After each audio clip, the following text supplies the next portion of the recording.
Guys welcome to Cherry Sony World KPHB street షాపింగ్కి వెళ్ళామన్నమాట. ఇక్కడ కలెక్షన్ బాగుందని వెళ్ళాము. దీని కింద షాప్ వచ్చేసి అస్సలు కలెక్షన్ చాలా బాగుంది, కానీ అసలు రెస్పెక్ట్ లేదు, మేనర్ లేదు, పేషెన్సీ లేదు, కస్టమర్ని ఎలా రిసీవ్ చేసుకోవాలో కూడా లేదు వాళ్ళ దగ్గర. ఇక్కడ వచ్చేసి వీడిని చూసారా, వీడి దగ్గర బోల్డ్ డబ్బులు ఉన్నాయి. అందులో వాడిని నేను ఎందుకురా ఇలా గెటప్ వేసుకుని కూర్చుంటున్నావా, డైలీ వేసుకుంటావా అని కొంచెం మాట్లాడేవాడితో. మా అమ్మ దక్షిత్కి నైట్ వేర్ తీసుకుని అంతసేపు సరే అని వాడు పేషెన్సీగా నేను అడిగేదానికంతా సమాధానం చెప్పాడు. అలా అని వాడికి ఒక 20 రూపీస్ ఇచ్చేసి నాకు కోపం వచ్చింది. వాళ్ళ ఫాదర్ వాడి దగ్గర ఉన్న మనీ తీసుకుని డ్రింక్ చేసి వస్తున్నాడు.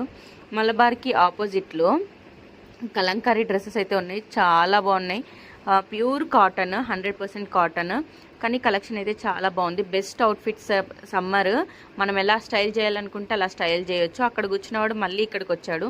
ఎందుకంటే మా పప్ప కూర్చోబెట్టాడు అంటున్నాడు. సరే అని ఎన్ని డబ్బులు ఉన్నాయి చూద్దాం, ఓపెన్ చేయరా అంటే అన్ని డబ్బులు ఉన్నాయి వాడి దగ్గర. మనం ఫుల్ టైం డ్యూటీ చేసినా కూడా అన్ని డబ్బులు రావేమో. ఇంకా వీడు దక్షిత్ నేను ఇంకా వచ్చేసి దాహం వేస్తుంది, ఎండ కూడా బాగుందని చెప్పేసి ఆ వేడికి తట్టుకోలేక నేను దక్షిత్ సోడా తాగుతాం. మేము 100% బయటకు వచ్చినప్పుడు సోడా తాగుతాం. Please do like, share, subscribe.